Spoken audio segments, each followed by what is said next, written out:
ശരിക്കും മേജറുകളുടെ രാഷ്ട്രീയം എന്താ? 9ലും 10ലും പഠിക്കുന്ന സമയത്താണ് ഞാൻ ശാഖയിൽ പോയിട്ടുള്ളത്. ഈ 9ലും 10ലും പഠിക്കുന്ന സമയത്ത് ഞാൻ KSUക്കാരനാണ്. കമ്മ്യൂണിസ്റ്റുകാർ ട്രൈ ചെയ്തു, SFIക്കാർ. ഒരു ദിവസം എന്നെ പൊക്കിക്കൊണ്ട് അവിടെ കൊണ്ടുപോയി ഒരു പാർട്ടി ഓഫീസിൽ കൊണ്ട് പിറ്റേ ദിവസം ഭയങ്കര അടി കാണുന്ന സ്കൂളിനകത്ത് തിരിച്ച് ഞാൻ KSU തന്നെ വന്നു. കാരണം എന്നെ അവിടെ കൊണ്ടുപോയി. അങ്ങനെ ഫുൾ ഫ്ലെജ് രാഷ്ട്രീയക്കാർ. റിഗ്രറ്റ് എന്നുള്ളത് എവിടെയും ഉണ്ടായില്ല. പിന്നെ എന്ത് പറഞ്ഞാലും സംഖ്യ എന്ന് പറയുന്നത്, നിങ്ങൾ എന്ത് ഈ സംഖ്യ എന്ന് പറയുന്നതിൽ ഉദ്ദേശിക്കുന്നത്? ഈ ചാബല്യങ്ങൾക്കൊന്നും ഞാൻ വില കൊടുക്കുന്നില്ല. നിങ്ങൾ പോയിക്കോട്ടെ. ഇപ്പം ഞാൻ സിനിമയും കൊണ്ടുവരാണ്, നിങ്ങൾ കാണണ്ട.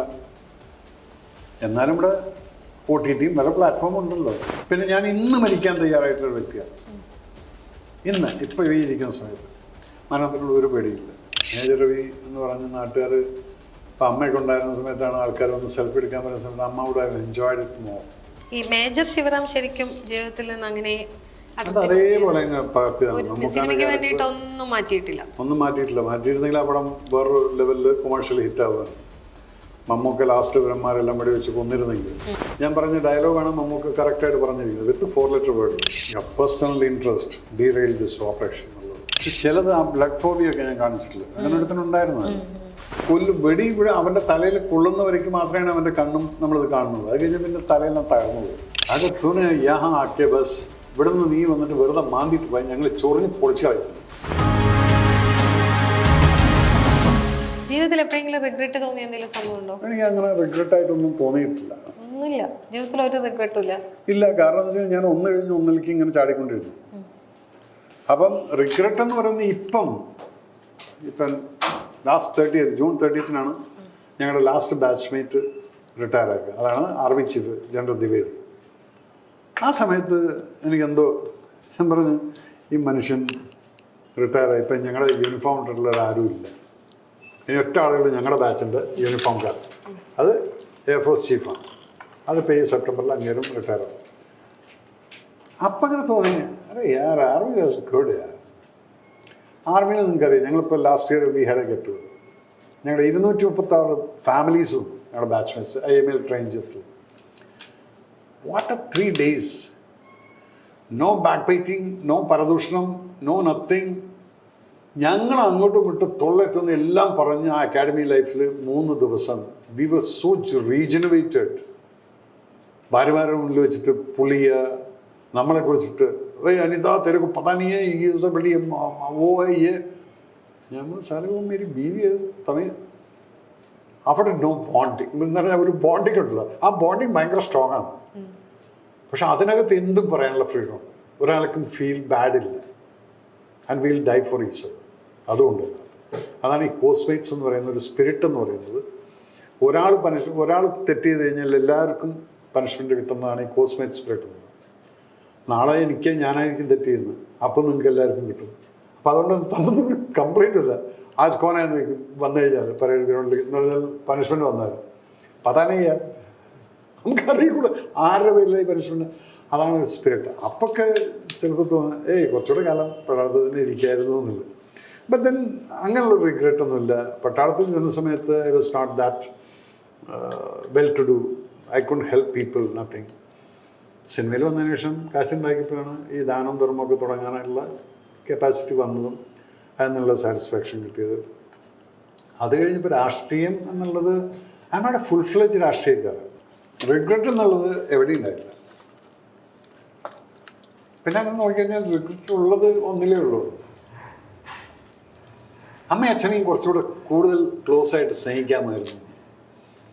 എല്ലാ മനുഷ്യർക്കും പോയി കഴിയുമ്പോൾ അപ്പൊ അത് ഭയങ്കര റിഗ്രറ്റ്. എൻ്റെ അമ്മ അത്ര പെട്ടെന്ന് പോയത്, എൻ്റെ അച്ഛൻ 93 അച്ഛൻ മരിച്ചത്. അച്ഛന് കുറച്ചും കൂടെ ഇരിക്കായിരുന്നില്ലേ. പക്ഷെ അച്ഛൻ മരിക്കുന്നതിന് മുന്നേ എൻ്റെ അടുത്ത് എടാ ഞാൻ മരിക്കാൻ കിടക്കണം, നീ എന്നെ എഴുന്നേപ്പിക്കരുത്. കാരണം അച്ഛൻ ഇതുപോലെ പിടിവാശിയും ഡിസിപ്ലിനുള്ള ആളാണ്. അമ്മ മരിച്ചതിന് ശേഷമാണ് അച്ഛൻ റിയലൈസ് ചെയ്ത് നമ്മുടെ വാല്യൂ എന്താണെന്നുള്ള. അച്ഛനടക്കം വിചാരിച്ചു. പലപ്പോഴും ഒറ്റയ്ക്ക് ഇരുന്ന് കരയുന്നതാണ്. എന്തായാലും ഞാൻ അവളെ കുറേ വേദനിപ്പിച്ചിട്ടുണ്ട് എന്നൊക്കെ പറയുന്നത് കേൾക്കുന്ന സമയത്ത് നമുക്ക് വിഷമം. അമ്മ ഇല്ലാതെ പോയതിൻ്റെ വിഷമം അച്ഛൻ അനുഭവിച്ചു, നമ്മളനുഭവിക്കുന്നു. അത് റിഗ്രറ്റുണ്ട്. അച്ഛൻ മരിക്കാൻ കിടക്കുമ്പോൾ എനിക്ക് പറയാമായിരുന്നു, no you are not the one. അച്ഛൻ എന്താ ചെയ്ത് 2015 മൂപ്പര് 16 മൂപ്പര് വിഷുവിൻ്റെ അന്ന് വീട്ടിലെല്ലാം വെജാണ്. അമ്മയില്ല, അനിയനും കണ്ണപ്പെട്ട അമ്മയും ഭാര്യയുള്ളൂ. മൂപ്പര് പതുക്കെ പൊത്തിപ്പിടിച്ച് നടന്ന് റോട്ടിൽ പോയി ബസ് പിടിച്ച് 93 വയസ്സ് കേട്ടോ, പട്ടാമ്പി പോയി നല്ലൊരു ആടിൻ്റെ ബിരിയാണി കഴിച്ച്, ഫുൾ ബിരിയാണി, 2 അയിലവർത്തും കഴിച്ച് ബോധം കെട്ട് വീണു. ഈ വയസ്സുകാലത്ത് ഇത് കഴിച്ച് കഴിഞ്ഞാൽ പിന്നെ ബോധം കെടാതിരിക്കുക. ഹോട്ടലുകാർ പേടിച്ചു. കണ്ണമ്പട്ടാമ്പിയുടെ അച്ഛൻ, കണ്ണട്ടാ ഞങ്ങളുടെ ചാപ്പാടിന് യാതൊരു പ്രശ്നമില്ല, അച്ഛൻ ഒരു ഫുൾ ബിരിയാണി കഴിച്ച് 2 അയിലിൽ നിന്നിട്ട് ബോധം കെട്ട് കിടക്കുന്നുണ്ട്. വന്ന് നോക്കി ഹോസ്പിറ്റലിൽ കൊണ്ടുപോയപ്പം കുഴപ്പമൊന്നുമില്ല. മൂപ്പരവിടെ ഇല്ല, ഞാൻ വരാമെന്ന് പറഞ്ഞ് മൂപ്പരവിടെ ഇറങ്ങി ഒരു ഒട്ടയം പിടിച്ചൊരു മെഡിക്കൽ ഷോപ്പിൽ പോയിട്ട് 2 ഗുളിക വയറിളക്കം വാങ്ങിച്ചിട്ട് മൂപ്പരത് കൊണ്ട് 2 അടിച്ചിട്ട് മൂപ്പരാണ് 93 വയസ്സിൽ 2 വയറിളക്കാനുള്ള ഗുളിക കഴിച്ച് കഴിഞ്ഞാൽ എന്തായിരിക്കും സ്ഥിതി? അങ്ങോട്ട് ഡിസെൻട്രി അടിച്ച് ആ ഒരു കിടപ്പിൽ കംപ്ലീറ്റ് ട്രെയിൻ ഔട്ടായി. പിന്നെ മൂപ്പരവിടെ കിടന്നിട്ട് പറഞ്ഞു നീ എന്നെ. അപ്പോൾ ഞാൻ പോയിട്ട് ഞാൻ പറഞ്ഞു അച്ഛൻ നീക്കും ഇത് കഴിക്കും, നീപ്പിക്കില്ല. അങ്ങനെ അച്ഛൻ 40 ദിവസം മറ്റേ കിടന്നു കാണാം. And he just died like that.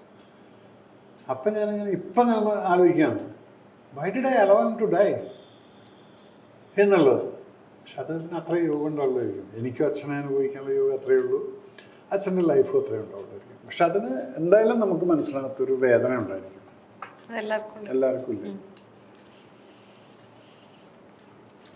അമ്മയുടെയൊക്കെയാണ്, അമ്മയ്ക്ക് ഇതൊക്കെ വലിയ ഇഷ്ടമാണ്. ഫേമസ് ആയിട്ടുള്ള ഒരു മകൻ്റെ അമ്മയായിട്ട് നടക്കാന്നുള്ള അതിന് യോഗം ഉണ്ടായില്ല. മേജർ രവി എന്ന് പറഞ്ഞ നാട്ടുകാർ ഇപ്പം അമ്മയൊക്കെ ഉണ്ടായിരുന്ന സമയത്താണ് ആൾക്കാർ വന്ന് സെൽഫി എടുക്കാൻ പറയുന്ന സമയത്ത് അമ്മ would have enjoyed it more. പട്ടാളക്കാരന്റെ മകനായി കണ്ടിട്ടല്ലേ അതുണ്ട്. പട്ടാളക്കാരൻ മറ്റേ ഗാലറി മെഡൽ വാങ്ങിച്ചിട്ടുള്ള ഒരു പട്ടാളക്കാരൻ്റെ മകൻ, അവൻ പട്ടാളക്കാരനായിട്ടുള്ള മകൻ, അതുപോലെ ഓഫീസർ, എല്ലായിടത്തും ഞാൻ കൊണ്ടുപോയിട്ടുണ്ട്.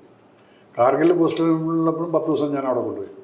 അപ്പോൾ ഓഫീസർ ലൈഫ് മുഴുവൻ പോർട്ട് ബ്ലെയറിൽ അമ്മ ഷിപ്പിൽ കൊണ്ടുപോയിട്ടുണ്ട്, തിരിച്ചു വരുമ്പോൾ ഫ്ലൈറ്റിൽ കൊണ്ടുവന്ന്, അതായത് എല്ലാ സ്ഥലത്തും ഞാൻ കൊണ്ടുപോയിട്ടുണ്ട്. ആ ഓഫീസറിൻ്റെ അമ്മ എന്നുള്ള രീതിയിലുള്ള ഫുൾ ട്രീറ്റ്മെൻറ്റ് അമ്മയ്ക്കും അച്ഛനും കൊടുത്തിട്ടുണ്ട്. പക്ഷെ കുറച്ചുകൂടി ആവാമായിരുന്നു എന്നുള്ളൊരു തോന്നണം. അതൊക്കെയാണ് റിഗ്രറ്റ്, അല്ലാതെ വേറെ ഒരു റിഗ്രറ്റും ഇല്ല. അങ്ങനെ നമ്മൾ എന്തെങ്കിലും ചെയ്തിട്ടില്ല, ഇതൊക്കെയാണ് റിഗ്രറ്റ്. ബാക്കി നമ്മളെടുത്ത ഡിസിഷൻസിൽ ഒരിക്കലും എനിക്ക് റിഗ്രറ്റ് ചെയ്യേണ്ട ആവശ്യം വന്നിട്ടില്ല. Because I achieve the success. ഇപ്പം ഇലക്ഷൻ ഒന്നും നേരെ വിളിച്ച് ഞാൻ അവിടെ 25,000 വോട്ട് കിട്ടിയ സ്ഥലത്ത് എനിക്ക് 20,000 വോട്ടായിരുന്നെങ്കിൽ അപ്പം നിങ്ങൾ ഈ പറഞ്ഞ സംഭവം ഓക്കെയാണ് മേജർ രവി, ഞങ്ങൾ ബോയ്ക്കോട്ട് ചെയ്തു എന്നുള്ളത് നമുക്ക് വിശ്വസിക്കാൻ പറ്റും. നിങ്ങൾ ബോയ്ക്കോട്ട് ചെയ്താൽ എൻ്റെ 5,000 വോട്ട് പോയി എന്നുള്ളത്. എനിക്കിവിടെ 20,000 വോട്ട് കൂടുതലാണ് കിട്ടിയിട്ടുള്ളത്. സോ ഈ ചാബല്യങ്ങൾക്കൊന്നും ഞാൻ വില കൊടുക്കുന്നില്ല. നിങ്ങൾ ബോയ്ക്കോട്ട് ചെയ്തു, ഇപ്പം ഞാൻ സിനിമയും കൊണ്ടുവരാണ്, നിങ്ങൾ കാണണ്ട. എന്നാലും ഇവിടെ OTT പല പ്ലാറ്റ്ഫോം ഉണ്ടല്ലോ. സോ ഇതൊക്കെ ഈ സംസാരം കേൾക്കുന്ന സമയത്ത് ഇതൊക്കെ സോഷ്യൽ മീഡിയ ഉള്ളത് കൊണ്ട് ആർക്കാരെയും തെറി വിളിക്കാം, ആർക്കാരെയും എന്തും പറയാം. എന്നിട്ട് അത് വിശ്വസിക്കാൻ പലരും വിശ്വസിക്കണമായിരിക്കും. പക്ഷെ വിശ്വസിക്കാത്ത 99.9% ആൾക്കാരുണ്ട്. അതാണ് നമ്മുടെ സ്ട്രെങ്ത്. Why? Because you have proved otherwise. എന്നിട്ട് ആരെന്തെന്ന് പറഞ്ഞാൽ ആ ഒരു 2 ദിവസം അതിനൊരു ഓളം കാണുമായിരിക്കും. 3-ാം ദിവസം അത് പോകണം, പിന്നെ എഗെയിൻ തിരിച്ച് ആ മേജർ രവി അതുപോലെ തന്നെ ഇരിക്കും. പിന്നെ ട്രെയിനിൽ വരുന്ന സമയത്ത് വന്ദേ ഭാരതിൽ വരുന്നത് കുറേ സെൻട്രൽ സ്കൂൾ കുട്ടികളുണ്ടായിരുന്നു, ആ കുട്ടികളും പോലും. ഇവരൊക്കെ വന്നിരുന്ന് ഫോട്ടോ എടുക്കുന്ന സമയത്ത് ഇവരെല്ലാം വന്നിട്ട് സാറേ സോറി ഒരു ഫോട്ടോ എടുത്തിട്ട് എന്ന് പറയുമ്പോൾ പിറകെ ഇന്നലെ കുറച്ചൊരു വയസ്സായിട്ടുള്ള ഒരു അമ്മയും അച്ഛനും കൂടെ അവിടെ ഷൗട്ട് ചെയ്യണം. എക്കണോമിക് ക്ലാസ്സിലായിരുന്നു. പൊളിറ്റീഷ്യൻസും ADGP വിജയൻ ഇവരൊക്കെ ഉണ്ടായിരുന്നു, ഋഷിരാജ് സിംഗ് ഇവരൊക്കെ ഒരുമിച്ചിരുന്നു. അവരാണ് major Ravi, this is the payment which you are supposed to pay for all this. You got to stand up and take the photograph whenever the kids come and ask you. That is a love they are giving to you. So don't feel bad. I mean, never sir, I enjoy it. No, that is what we are seeing, that you're standing up and giving photograph to it. I mean, yes, this is what is life. അപ്പോൾ എവിടെയാണോ regret? പിന്നെ ഇപ്പം താനീ പറഞ്ഞ പോലെ തന്നെ അതിനൊന്നും ഇപ്പം ഞാൻ അങ്ങനെ വാല്യൂ കൊടുക്കുന്നില്ല. ഞാൻ എൻ്റെതായിട്ടുള്ള ലൈനിൽ പോകും. പിന്നെ ഞാൻ ഇന്ന് മരിക്കാൻ തയ്യാറായിട്ടുള്ള വ്യക്തിയാണ്. ഇന്ന് ഇപ്പോൾ ഈ ഇരിക്കുന്ന സമയത്ത് മരണത്തിനുള്ള ഒരു പേടിയില്ല. അതിൽ നമുക്ക് മരണം നമ്മൾ ആവശ്യപ്പെടാതെ വരുന്നൊരു മരണമാണെങ്കിൽ അപ്പുറത്ത് നിൽക്കുന്നതിനെ കൊന്നിട്ട് നമ്മൾ പോകും. പക്ഷേ അത് ചെയ്തിരിക്കും. അങ്ങനെ ഒരു നിസ്സഹായമായിട്ടുള്ളൊരു മരണം അതുണ്ടാവില്ല. നമുക്ക് തോന്നുമ്പോൾ നമ്മൾ മരിക്കാം, പക്ഷെ മരിക്കാൻ പേടിയില്ലെങ്കിൽ പിന്നെ അതിനകത്ത് യാതൊരു ഇതുമില്ല. സ്വാഭാവികമായിട്ടൊരു പട്ടാളക്കാരൻ ഇപ്പൊ നേരൊക്കെ ഉള്ള ശത്രുക്കളെ ഇങ്ങനെ കാണുമ്പോഴേ അങ്ങനെയൊക്കെ ഉള്ള ഒരു മൊമെന്റ് ഉണ്ടായിട്ടുണ്ടാവല്ലോ, പ്രത്യേകിച്ച് കാർഗിൽ പോലെയുള്ള സ്ഥലങ്ങളിൽ എനിക്ക് ജോലി ചെയ്യുന്ന സമയത്ത്. അതെന്താ വെച്ചാൽ ബോർഡറിൽ ഇരിക്കുന്ന പട്ടാളക്കാരന് അപ്പുറത്തും ഇപ്പുറത്തും കാണുമായിരിക്കും. പക്ഷെ നമ്മൾ എൻകൗണ്ടർ, ഞങ്ങൾ NSTയിലാണ് ഈ എൻകൗണ്ടർ നടന്നത്. അത്രയും എൻകൗണ്ടർ ഉണ്ട്. ഇപ്പോൾ കീർച്ചക്കട എൻകൗണ്ടർ, അത് നമ്മൾ കൊല്ലുന്നു ഫേസ് ടു ഫേസ് നോക്കിക്കൊണ്ടാണ്. ക്ലോസ് ആണ്. നമ്മൾ ഡിസ്റ്റൻസ് എന്ന് പറയുന്ന സമയത്ത് ഒരു ഡിസ്റ്റൻസ് ഇങ്ങനെ ക്ലോസ് ആയി പോയിക്കൊണ്ടിരിക്കുമ്പോഴത്തേക്കും ലാസ്റ്റൊക്കെ എത്തുമ്പോഴത്തേക്കും നമ്മൾ ഹാർഡ്ലി 3 മീറ്റർ 2 മീറ്ററൊക്കെ ഡിസ്റ്റൻസിലായിരിക്കും ഇത് നടക്കുന്നത്. അപ്പോഴും ഈ ഒരു ഫിയർ ഫാക്ടർ ഇല്ലാത്തതുകൊണ്ടാണ് നമ്മൾ ധൈര്യമായിട്ട് പോകുന്നത്. കാരണം ആ ഫിയർ ഫാക്ടർ മനസ്സിനകത്തുണ്ടെങ്കിൽ നമ്മളൊന്ന് പിന്നിലേക്ക് വരും. അപ്പോഴാണ് നമുക്ക് മരണം. ശരിക്കും പറഞ്ഞാൽ അങ്ങനെ ഫിയർ ഫാക്ടർ ഉണ്ടാവാനുള്ള ഒരു സമയമൊന്നും നമുക്ക് ഉണ്ടാവില്ലല്ലോ. അങ്ങനെ ഉണ്ടാവാറുണ്ടോ? ഒരിക്കലും ഉണ്ടാവില്ല. കാരണം നമ്മൾ ആസ് എ കമാൻഡർ, ഞാൻ എപ്പോഴും സിനിമയിൽ ഞാൻ എഴുതിയിരിക്കുന്ന ഡയലോഗ് പോലെ ഞാനും ബഡ്ഡിയായിരിക്കും ലീഡ്. എനിക്കെന്തെങ്കിലും സംഭവിച്ചു കഴിഞ്ഞാൽ അതിൻ്റെ മുകളിൽ നിന്ന് കരയേണ്ട ആവശ്യമില്ല. ഞങ്ങൾ മുന്നോട്ട് പോയിട്ട് ഓപ്പറേഷൻ ഫിനിഷ് ചെയ്യും. അതുപോലെ ഈ മൂമെൻ്റ് തൊട്ടിട്ട് take out all the memories of your family. അച്ഛനമ്മ മക്കൾ ഇതെല്ലാം തട്ടികളാണ്. ഓൺലി മുമ്പിൽ നിൽക്കുന്ന ശത്രുവിനെ മാത്രം മനസ്സിൽ കണ്ടുകൊണ്ട് ready sir, all strong move എന്ന് പറയാം. പിന്നെ ഇവൻ ഇതാണ്. പിന്നെ അതൊക്കെ മറന്നു. ആ ഒരു ഷൗട്ടിൽ ഇവനൊക്കെ മറന്നുപോയി. അമ്മയെ മറന്നു, അച്ഛനെ മറന്നു, കുട്ടികളെ മറന്നു, ഭാര്യയെ മറന്നു, എല്ലാം മറന്നു. പിന്നെ അവൻ്റെ പോക്ക് വേറെ. അവിടെ നമ്മൾ സക്സസ് കൈവരിക്കും.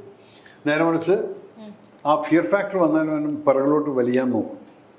ആ വലിച്ചിൽ നമുക്ക് കണ്ടാലറിയാം. അപ്പോൾ അവനെ മാറ്റി നിർത്തിയാൽ മതി. ഞാൻ മാറിയിരിക്കാം. കാരണം ഇവൻ മറ്റുള്ളവരെയും കൂടെ എഫക്ട് ചെയ്യും. ഇൻസൾട്ട് തിരിച്ചു വരൂല്ലേ അല്ലേ? അങ്ങനെ ഒരു മാറ്റി നിർത്തലുണ്ടായ പിന്നെ മാറി അവന് മനസ്സിലായി, ആളെ കണ്ടുപിടിച്ചു. നെക്സ്റ്റ് സമയം അവൻ മാറും. പക്ഷെ ചിലത് ആ ബ്ലഡ് ഫോബിയൊക്കെ ഞാൻ കാണിച്ചിട്ടുള്ളൂ. അങ്ങനെ ഒരുത്തനുണ്ടായിരുന്നു.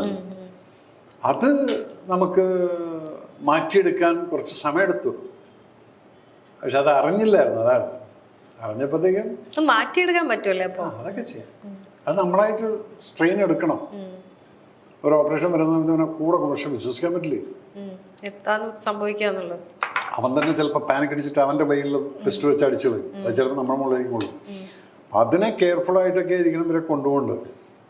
എന്നിട്ട് നമ്മൾ ജീവനോടെ നിൽക്കുമ്പോൾ, ഒരു കമാൻഡർ ജീവനോടെ നിൽക്കുന്നുണ്ടെങ്കിൽ that is your training capability and your own dedication.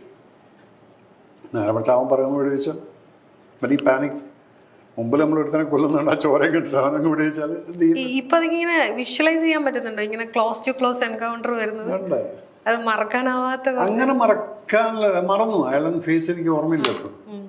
കാരണം നമ്മൾ കണ്ണുകളിൽ അന്നേരം എന്തായിരിക്കും ശരിക്കും? ഒന്നല്ല, കണ്ണിൽ അവൻ്റെയും തീക്ഷ്ണതയായിരിക്കും. അവൻ എന്നെ കൊല്ലണം, നമുക്ക് അവനെയും കൊല്ലണം. അപ്പം ആ വെടി ഇവിടെ അവൻ്റെ തലയിൽ കൊള്ളുന്നവരേക്ക് മാത്രമേ അവൻ്റെ കണ്ണും നമ്മളിത് കാണുന്നത്. അത് കഴിഞ്ഞാൽ പിന്നെ തലയെല്ലാം തകർന്നു പോയി. പിന്നെ അവൻ്റെ ഫേസ് നമ്മൾ കാണുന്നില്ല.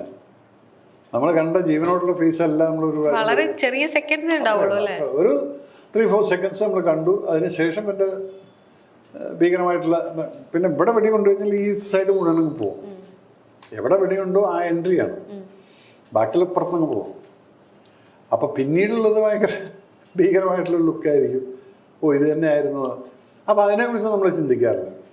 പണി കഴിഞ്ഞു അതങ്ങ് പോയി. നമ്മൾ പട്ടാളക്കാരനായിട്ടിരിക്കുന്നത് നമ്മൾ ചിന്തിക്കില്ല. എങ്കിൽ പോലും നമ്മളിങ്ങനെ ഒരാളുടെ മരണത്തെയാണല്ലോ, ഏതൊരു മനുഷ്യന്റെ രണ്ടുപേരുടെയും മരണമാണല്ലോ അവിടെ. ഒന്നുകിൽ അവർ നമ്മൾ അങ്ങോട്ട് അറ്റാക്ക് ചെയ്തില്ലെങ്കിൽ തിരിച്ചു അറ്റാക്ക് ചെയ്യപ്പെടാലോ. അവിടെയാണല്ലോ നമ്മുടെ ട്രെയിനിങ്ങും ഡെഡിക്കേഷനും വരുന്നത്. ആ ഡെഡിക്കേഷൻ ഇല്ലെങ്കിൽ അത് അവിടെയുണ്ട്. ഈ മരിക്കാൻ വരുന്ന ടെററിസ്റ്റുകളും അവരും ഡെഡിക്കേറ്റഡാണ്. ഇവിടെയാണ് നമ്മുടെ ട്രെയിനിങ് സ്കില്ലിൻ്റെ ഇത്. അവൻ ഡെയിലി പ്രാക്ടീസ് ചെയ്യുന്നില്ല, നമ്മൾ ഡെയിലി പ്രാക്ടീസ് ചെയ്തുകൊണ്ടിരിക്കുക. അപ്പോൾ നമുക്ക് സൂപ്പർസീഡിങ് അവരെക്കാൾ നമുക്ക് അപ്പർ ഹാൻഡ് ഉണ്ട്. അവിടെയാണ് നമ്മൾ ബി സക്സീഡ്. അല്ലെങ്കിൽ പിന്നെ ട്രെയിനിങ് ഇല്ലെങ്കിൽ ഇവിടെ ആൾക്കാർ ചോദിച്ചായിരുന്നല്ലോ പലരും, എന്തിനാണ് ഈ പട്ടാളക്കാർ ഡെയിലി ആമിനേഷൻ വേസ്റ്റ് ചെയ്യുന്നത്? ഇതിനാണ്. അവൻ മരിക്കാതിരിക്കാൻ, അവന് ജീവനോട് വരാനും മറ്റുള്ളവനെ തകർക്കാനും വേണ്ടി.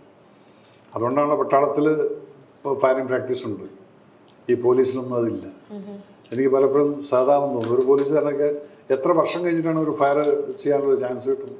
അപ്പോൾ അതുകൊണ്ട് ഇവർ ഈ തോക്ക് തൂക്കിക്കൊണ്ട് നടന്നുകൊണ്ട് മാത്രം കാര്യമില്ല, അതിനെ യൂസ് ചെയ്യാനും കൂടെ. അതാണ് പട്ടാളക്കാരുടെ കയ്യിൽ ആ തോക്ക് കാണുമ്പോൾ നിങ്ങൾക്കൊരു കൗതുകകരമായിട്ടാണ് തോന്നുന്നത്. കാരണം അതങ്ങനെ അനായാസമായിട്ട് അവൻ കൊണ്ടു നടക്കും. അവനറിയാതെ ഏത് സമയത്ത് എപ്പോൾ എങ്ങനെ യൂസ് ചെയ്യണം എന്നുള്ളത്. അവൻ ഒരിക്കലും ആ വെപ്പൺ അവനെ ഫെയിൽ ചെയ്യില്ല. ഈ മേജർ ശിവറാം ശരിക്കും ജീവിതത്തിൽ നിന്ന് അങ്ങനെ അത് അതേപോലെ സിനിമയ്ക്ക് വേണ്ടിയിട്ട് ഒന്നും മാറ്റിയിട്ടില്ല. മാറ്റിയിരുന്നെങ്കിൽ ആ പടം വേറൊരു ലെവലിൽ കൊമേഴ്ഷ്യൽ ഹിറ്റ് ആവുമായിരുന്നു. മമ്മൂക്ക ലാസ്റ്റ് ഇവരന്മാരെല്ലാം വെടി വെച്ച് കൊന്നിരുന്നെങ്കിൽ. പക്ഷെ കൊല്ലുന്നു എന്നുള്ളത് ഞാൻ കാണിച്ചിട്ടുണ്ട്. പക്ഷെ ആ കഥയിൽ നിന്ന് ഞാൻ ഡിബേറ്റ് ചെയ്തിട്ടില്ല. ഇന്നലെ ഋഷിരാജ് സാർ ട്രെയിനിലുണ്ടായിരുന്നു. He asked me about what you think about it. ഞാൻ പറഞ്ഞു sir I am disgusted because mister D.R. Karthikeyan delayed this operation. അന്നത്തെ SIT ചീഫായിരുന്നു. ഞാൻ ഇന്നും sir I will not pardon him for that. ഞങ്ങളെപ്പോലെ പ്രൊഫഷണൽ ആയിട്ടുള്ള ആൾക്കാരവിടെ നിൽക്കുന്ന സമയത്ത് ഞങ്ങളുടെ ഈ പ്രൊഫഷണൽ കോമ്പറ്റൻസിനെ പോലും ക്വസ്റ്റ്യൻ ചെയ്തിട്ടല്ലേ ഡിലേ ചെയ്ത് 36 മണിക്കൂർ. പക്ഷെ അതിനകത്തൊന്നും നിങ്ങളറിയാത്തൊരു ഫ്രസ്ട്രേഷൻ ഉണ്ട് സർ. നമ്മൾ അത്രയും ട്രെയിൻ ചെയ്തിട്ട് ഇതിനു വേണ്ടി നിൽക്കുന്ന ആൾക്കാർക്ക് ആ ഓപ്പറേഷൻ ചെയ്യാൻ പറ്റില്ല എന്ന് പറയുന്ന സമയത്തുള്ള ഫ്രസ്ട്രേഷൻ ഇത് I agree that. I know your frustration what it was. ഇന്നലെ ഞങ്ങൾ സംസാരിച്ചുള്ളൂ അതിനെക്കുറിച്ച്. അപ്പം അതൊക്കെ ലൈഫിൽ ഇതൊക്കെ ഒരു പാർട്ടാണ്. അന്ന് ആ ഫ്രസ്ട്രേഷൻ എന്താണെന്ന് മനസ്സിലാവും. പക്ഷെ ഇന്ന് കുറച്ചും കൂടി അത് റിലേറ്റ് ചെയ്യാൻ പറ്റുന്നുണ്ടോ, പ്രത്യേകിച്ച് പൊളിറ്റിക്സിലൊക്കെ വന്നതിന് ശേഷം? പൊളിറ്റിക്സിൽ എനിക്ക് അങ്ങനൊരു പേടിയൊന്നുമില്ല. അന്ന് അവിടെയും പേടിച്ചിട്ടില്ല. അന്ന് യൂണിഫോമിലാണ്. അന്ന് എൻ്റെ തോളത്താകെ 3 സ്റ്റാറേ ഉള്ളൂ. ഞാൻ ഈ ഫേസ് ചെയ്തിരുന്ന ഈ SIT ചീഫ് എന്ന് പറയുന്ന വ്യക്തി ഞാൻ പറഞ്ഞ ഡയലോഗാണ് നമുക്ക് കറക്റ്റായിട്ട് പറഞ്ഞിരിക്കുന്നത് വിത്ത് 4 letter വേർഡിൽ. Your personal interest derail this operation എന്നുള്ളത്. അത് അന്നൊരു as a captain if I can say that. ഇപ്പം ഞാൻ ക്യാപ്റ്റനൊന്നുമില്ലല്ലോ, ഞാനൊരു സാധാരണ സിവിലിയനാണ്. ഇവിടെ പൊളിറ്റിക്സിൽ ഞാനൊരു പാർട്ടിയിലുണ്ട്. പക്ഷെ ആ പാർട്ടിയിൽ തെറ്റ് ഗ്രൂസമായിട്ട് കണ്ടു കഴിഞ്ഞാൽ ഞാൻ പാർട്ടി മാറി വേറൊരു പാർട്ടിയിൽ പോകാൻ എനിക്ക് എൻ്റെ താല്പര്യമൊന്നുമില്ല.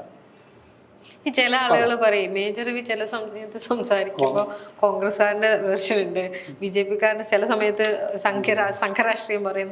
ശരിക്കും മേജർ രവിയുടെ രാഷ്ട്രീയം എന്താ? രാഷ്ട്രം അതൊക്കെ ഞാൻ ചോദിക്കുന്നത് കക്ഷി രാഷ്ട്രീയ താല്പര്യം ഏതാ? കക്ഷി അങ്ങനെ, കാരണം ഞാൻ കണ്ടിട്ടുള്ളതിൽ ഏറ്റവും അധികം പെട്രിയോട്ടിസം ഉള്ളത് BJP-ക്കകത്തായിരുന്നു. അത് കുട്ടിക്കാലം മുതൽ ബാലശാഖയിലൊക്കെ പോകുന്ന സമയത്തും അവിടെ നമ്മളെ പഠിപ്പിക്കുന്ന രാഷ്ട്രം, നീ നിൽക്കുന്ന മണ്ണ്, ഈ ധ്വജം, ഇതിനൊക്കെയാണ് പഠിപ്പിച്ചിട്ടുണ്ടിരിക്കുന്നത്. ശാഖയിൽ പോയിട്ടുണ്ട്. അപ്പോൾ പിന്നെ ഞാൻ ബാലശാഖയിൽ പോകും. ബാലശാഖ എന്ന് പറയുന്നത് 5 മണി മുതൽ 6 മണി വരയ്ക്കുള്ളതാണ്. അത് ഞങ്ങളുടെ ഞാങ്ങാട്ടി അമ്പലത്തിന്റെ കൂത്തുമാടത്തിന്റെ പിറകിലാണ് ഈ ഉത്തരം എന്താന്ന് വെച്ചാലേ ചില പല ആളുകളുടെ സംശയമാണ് ഇത് എങ്ങനെയാണ് BJP-യിലേക്ക് ആകർഷിക്കപ്പെട്ടത്, എങ്ങനെയാ വന്നത് എന്നുള്ള വഴിയൊന്നും അറിയാൻ വേണ്ടി. ഇനിയും ക്ലിയർ ചെയ്ത് തരാം. 9ലും 10ലും പഠിക്കുന്ന സമയത്താണ് ഞാൻ ശാഖയിൽ പോയിട്ടുള്ളത്. ഈ 9ലും 10ലും പഠിക്കുന്ന സമയത്ത് ഞാൻ KSU-കാരനാണ് സ്കൂളിൽ. കാരണം അവിടെ ABVP ഒന്നുമില്ല. അന്ന് ഏറ്റവും അധികം കൂടുതൽ എൻ്റെ ഫ്രണ്ട്സ് ഉള്ളത് KSU-ലാണ്. പിന്നെ വീട്ടിൽ നിന്ന് വോട്ട് ചെയ്യാൻ പോയിരുന്നത് ഇതിൽ അമ്മായി മുത്തശ്ശി ഇവരൊക്കെ കോൺഗ്രസ്സുകാർ. ഇന്ദിരാഗാന്ധിയുടെ ഫോട്ടോ അല്ലെങ്കിൽ നെഹ്റുവിൻ്റെ ഫോട്ടോ തറവാട്ടിലുണ്ടാവും. നമുക്ക് രാഷ്ട്രീയമൊന്നും അറിയില്ല. എൻ്റെ കൂട്ടുകാർ കൂടുതലുണ്ടായിരുന്നത് KSU-നകത്താണ്. ഞാനിവിടെ KSU-ക്കകത്ത്. കമ്മ്യൂണിസ്റ്റുകാർ ട്രൈ ചെയ്തു, SFI-ക്കാർ. ഒരു ദിവസം എന്നെ പൊക്കിക്കൊണ്ട് അവിടെ കൊണ്ടുപോയി ഒരു പാർട്ടി ഓഫീസിൽ കൊണ്ട് പിറ്റേ ദിവസം ഭയങ്കര അടിയാണത് സ്കൂളിനകത്ത്. തിരിച്ച് ഞാൻ KSU തന്നെ വന്നു, കാരണം എന്നെ അവിടെ കൊണ്ടുപോയത്. അപ്പം ഈവനിങ് ആയി കഴിഞ്ഞ് ശാഖയിൽ പോകുന്നുണ്ട്. അവിടുത്തെ ഒരു ഡിസിപ്ലിൻ ഉണ്ട്. 5 മണിക്ക് കൃത്യം ധ്വജം ഉയർത്തി പ്രാർത്ഥന കഴിഞ്ഞ് പിന്നെ കളിച്ച് എന്നെ കാര്യങ്ങളൊക്കെ സംസാരിച്ച് അല്ലെങ്കിൽ 1 മണിക്കൂർ കഴിയുമ്പോൾ കൃത്യമായിട്ട് പോകാം. ആ ഒരു ഡിസിപ്ലിൻ അന്ന് തുടങ്ങിയിട്ടുണ്ട്. പിന്നെ എവിടെ നിന്നാണ് BJP എന്നുള്ളത്? പട്ടാളത്തിൽ ഇരുന്ന സമയത്ത് മാക്സിമം ടൈമിലും കോൺഗ്രസ് ആയിരുന്നു ഭരിച്ചത്. ഈ സമയത്തൊക്കെ ഞാൻ കാർഗിലുണ്ടായിരുന്ന സമയത്ത് പോലും 96 അവിടെ നിന്ന് പാകിസ്ഥാൻകാർ പല സമയത്തും ഷെല്ലിങ് നടത്താറുണ്ട്. പക്ഷെ ഞങ്ങൾ ഡൽഹിയിൽ നിന്ന് പെർമിഷൻ വരണം തിരിച്ചടിക്കും. ഇത് ഞാൻ അനുഭവിച്ചിട്ടുള്ളതാണ്. പോസ്റ്റ് 43 ഈ പിക്കറ്റ് 43 അതിൻ്റെ ബേസിൽ ഉണ്ടാക്കിയിട്ടൊരു കഥയാണ്. ഈ പോസ്റ്റ് 43-ക്കകത്ത് ഇതുപോലെ ഇങ്ങനെ അടുത്ത് ഷെല്ലിങ് വേണോണ്ടിരിക്കും. ഡെയിലി പോയിട്ട് നമ്മൾ ഷെല്ല് പെറുക്കും. പക്ഷെ തിരിച്ച് അങ്ങോട്ടടിക്കാൻ നമുക്ക് ഓർഡറില്ല. എന്നിട്ട് ഒളിച്ച് ബങ്കറിൽ ഇങ്ങനെ ഇരിക്കുക. ഇതായിരുന്നു ഈ സംഭവമാണ് മാറിയത് മോദിജി വന്നതിന് ശേഷം. അവിടെയാണ് ഞാൻ ഹാർഡ് കോറായിട്ട് രാഷ്ട്രീയത്തിലോട്ട് വരാൻ. വന്നതിന് ശേഷമാണ് മൂപ്പർ പറഞ്ഞ് ഏക് ഗോളി ആയകത്തോ ബസ് 100 ഗോളി യാൻ സെ ദേ ദേനാണ്. ഒരു ഉണ്ട അവിടുന്ന് വന്നു കഴിഞ്ഞാൽ ഇവിടുന്ന് 100 നീ അടിച്ചോ, അതിന് കണക്കൊന്നുമില്ല എന്നുള്ളത്. ഇതൊരു പട്ടാളക്കാരനെ സംബന്ധിച്ചിടത്തോളം അവൻ്റെ മൊറാൾ ബൂസ്റ്റിംഗ് ഫാക്റ്റാണ്. ഐ ആം പവർഫുൾ എന്നുള്ളത് അവിടെയാണ് വരുന്നത്. നേരെ മറിച്ച് ഞാൻ കയ്യും കെട്ടിയിരിക്കുകയാണ്, തോക്കുണ്ട് ഇവിടെ, എനിക്ക് പെർമിഷൻ വേണം. അവൻ അടിക്കുമ്പോൾ നമ്മൾ ഒളിഞ്ഞിരിക്കുക. ഇപ്പം അവനെ അടിക്കാൻ വേണ്ടി കാത്തിരിക്കുകയാണ്, തിരിച്ചടിക്കാൻ വേണ്ടിയിട്ട്. അപ്പം എന്തായി? അവിടുന്ന് അടിയില്ല. ഇപ്പം എന്തായി കഴിഞ്ഞ 10 വർഷമായിട്ട് അവിടുന്ന് അടിയില്ലാത്തത്? ഇതുപോലെ ഭീകരാക്രമണം, ഇപ്പോൾ പേൽഗാം പോലെ, അല്ലെങ്കിൽ ബസ് ബ്ലാസ്റ്റ് ചെയ്യുക, അതിന് തിരിച്ചടി കിട്ടിയത് കൊണ്ടാണല്ലോ ഇതൊക്കെ ഇങ്ങനെ വരുന്നത്. നേരെ മറിച്ച് ഈ സർജിക്കൽ സ്ട്രൈക്ക് എന്ന് പറയുന്നത് പുൽവാമ അറ്റാക്കിന് ശേഷം നടത്തിയിട്ടാണ് നിങ്ങൾ ആദ്യമായിട്ട് അറിയുന്നത്. മറ്റത് പലതും ചെയ്യുമായിരുന്നു, ഗവൺമെൻറ് പെർമിഷൻ ഇല്ലാതെ പല പട്ടാളക്കാരും ചെയ്തിട്ടുണ്ട്. പക്ഷെ അതൊന്നും പുറത്തു വരാറില്ല, പുറത്തു വരാൻ പാടില്ല. പാകിസ്ഥാനെ വേദനിപ്പിക്കരുത്, ഇതായിരുന്നു പോളിസി. ഇവിടെ അതല്ല. അഗർ തൂനെ യഹാ ആക്കിയ ബസ്, ഇവിടെ നിന്ന് നീ വന്നിട്ട് വെറുതെ മാന്തിയിട്ട് പോയി ഞങ്ങൾ ചൊറിഞ്ഞ് പൊളിച്ചു കളയുന്നത്. ഇതാണ് ഇപ്പോഴത്തെ ആറ്റിറ്റ്യൂഡ്. അതുകൊണ്ടാണ് ഞാനത്. ഇനിയിപ്പോൾ നാളെ ഇതേ BJP വേറൊരു ലീഡർഷിപ്പിനകത്ത് വന്ന് ആ ലീഡർ വേറൊരു ഡിപ്ലോമസിയിലോട്ട് പോവുകയാണെന്നെങ്കിൽ ചിലപ്പോൾ ഞാൻ I will not be agreeing for that. എൻ്റെ ഇതൊക്കെ തന്നെയാണ്. യോഗി ആദിത്യനാഥിന് എന്താണ്, ഗുണ്ടാസിനെ എങ്ങനെ നിങ്ങൾ നിലക്കി നിർത്തി? ഇപ്പം ഇവിടെ ഓപ്പറേഷൻ തൂഫാൻ തുടങ്ങിയിട്ടുണ്ട്.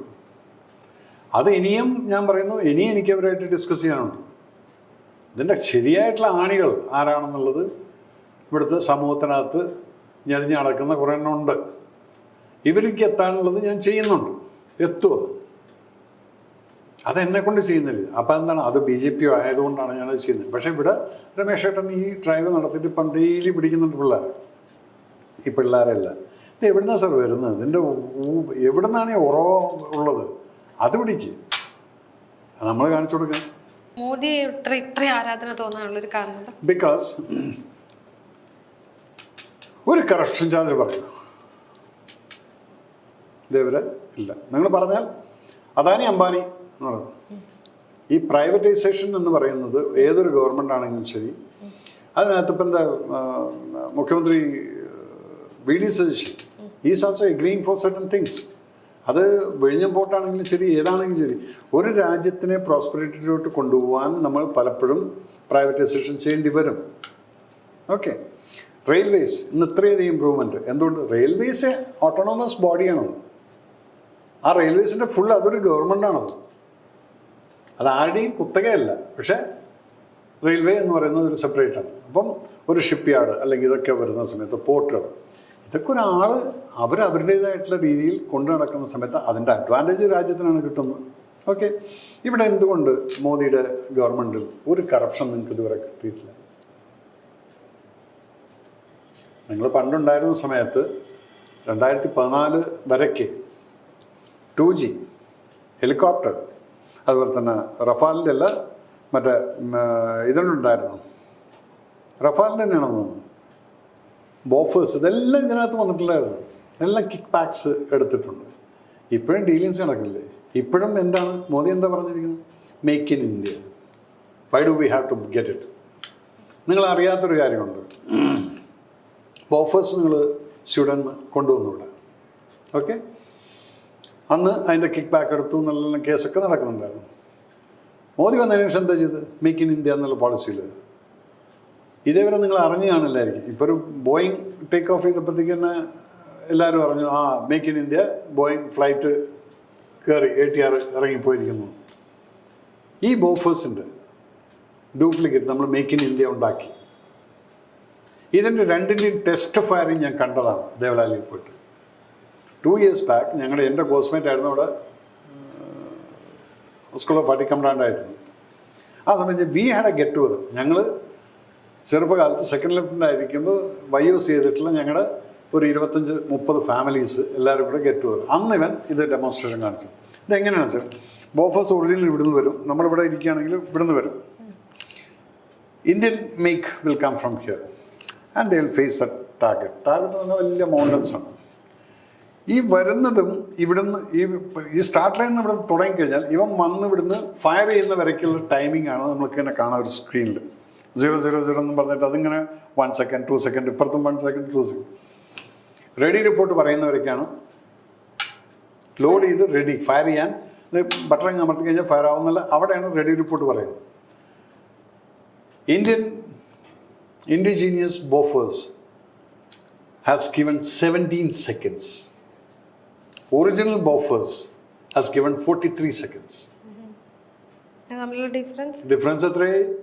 26 സെക്കൻഡ്സിന്റെ ഡിഫറൻസ്. ഒരു യുദ്ധത്തിൽ ഒരു ഉണ്ട വായിക്കാൻ 26 സെക്കൻഡിന്റെ ഡിഫറൻസ് വരുന്നുണ്ടെങ്കിൽ ആ യുദ്ധത്തിന്റെ തീരുമാനമാക്കുന്നത് ഈ 26 സെക്കൻഡാണ്. അതാണ് ഇന്ത്യക്കാർ ചെയ്തു വെച്ചിരിക്കുന്നത്. Make in India. അതിൽ വേറൊരു സംഭവം ഉണ്ടായി. എന്തിനാണ് മേക്ക് ഇൻ ഇന്ത്യ മോദി ചെയ്തത്? ഈ ബോഫേഴ്സിൻ്റെ ഇവർ ബ്ലാക്ക് മെയിൽ ചെയ്യായിരുന്നു നമ്മളെ. ബോഫേഴ്സ് ഗണ്ണ് മാത്രം കിട്ടിയിട്ട് കാര്യമില്ല. ഇതിൻ്റെ റൗണ്ട്സ് ഇത് അവരെന്നെ അയക്കണം അങ്ങോട്ട്. ഇവർ പണ്ട് ഒരു റൗണ്ടിന് 20,000 രൂപ വാങ്ങിച്ചിട്ടുണ്ടെങ്കിൽ അതിനെ ഇവർ കൂട്ടിയിട്ട് 2 ലക്ഷം ആക്കി ഒരു റൗണ്ടിന് മുകളിൽ. അപ്പോൾ അത്ര 1,80,000 രൂപ ഇവരാണ് കൂട്ടിയിരിക്കുന്നത്. ഞാൻ ഹൈപ്പത്തറ്റിക്കില്ല പറയാം. ഈ കൂട്ടിയതിൽ എന്തായി? നമ്മുടെ എക്കണോമിനെയാണ് അത് ബാധിക്കുന്നത്. ഓക്കെ, അപ്പോഴാണ് നമ്മൾ ഇതിൻ്റെ റൗണ്ട് ഇവിടെ ഉണ്ടാക്കാം എന്ന് പറഞ്ഞാൽ റൗണ്ടിൻ്റെ മുകളിൽ തുടങ്ങിയത് നമ്മൾ ഗണ്ണുണ്ടാക്കി. ഇപ്പം സ്യൂഡൻകാർ നമ്മുടെ അടുത്ത് അങ്ങോട്ട് വാങ്ങിക്കണം ഉണ്ടാകും നമ്മൾ പറയുന്ന വിലയ്ക്ക്. ഇതൊക്കെയാണ് മോദി ചെയ്തിരിക്കുന്നത്.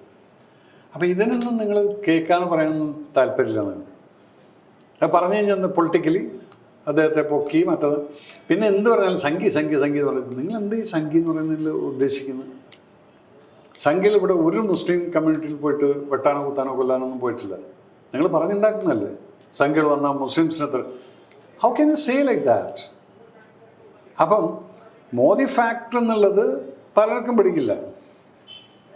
ഇപ്പം നാളെ സുനിത ദേവദാസ് എന്നോട് സംസാരിച്ചിരുന്നു 2 ലക്ഷം കൊണ്ട്. നിങ്ങളെനിക്ക് ഭയങ്കര ഇഷ്ടമാണ് മൈനസ് സംഖ്യ എന്ന് പറഞ്ഞു. ഞാൻ പറഞ്ഞു മൈനസ് സംഖ്യ എന്നെ കിട്ടില്ല. സംഖ്യ എന്ന് എന്ത് വേണമെങ്കിലും സുനിത വിളിച്ചോ. പക്ഷെ പറഞ്ഞത് നിങ്ങളെപ്പോലുള്ള ആൾക്കാർ ഞങ്ങളുടെ കമ്മ്യൂണിസത്തിലാണ് വരേണ്ടിയിരുന്നത്. ഞങ്ങളാണ് റെവല്യൂഷൻ. നിങ്ങൾ revolution fine, but you are going in a wrong direction as far I am concern. ഗുണ്ടായുസത്തെ കൂടെ എല്ലാ റെവല്യൂഷൻ ഉണ്ടാക്കുന്നത്. ഒരു ബന്ധോ ഹർത്താലോ വന്നു കഴിഞ്ഞാൽ ജനത്തിനെ കഷ്ടപ്പെടുത്തിക്കൊണ്ട് നീ മസിലുള്ള ആൾക്കാരെ റോഡിലേക്ക് ഇറക്കുന്നത്. അതാണ് നിങ്ങളുടെ കമ്മ്യൂണിസം എന്ന് പറയുന്നത്. ഹോസ്പിറ്റലിൽ പോകാൻ സമ്മതിക്കില്ല. അവിടെ ഇരിക്കും. ഹോസ്പിറ്റലിൽ ഇന്നലെ പോകുമായിരുന്നില്ലേ? ക്യാൻസറിൻ്റെ ഇന്നാണ് ഇഞ്ചക്ഷൻ അടിക്കുന്നത്. ആ ദിവസത്തിൽ ഇവൻ പറഞ്ഞത് അതിന് കിട്ടി. പടം നാട്ടുകാരുടെ അടുത്ത് കിട്ടിയത്. ഇനി നാട്ടുകാരിറങ്ങും. ഇനിയൊരു ബന്ധം ഹർത്താൽ വരുന്ന സമയത്ത് നോക്കിക്കോളൂ ഇതിൻ്റെ മാറ്റങ്ങൾ.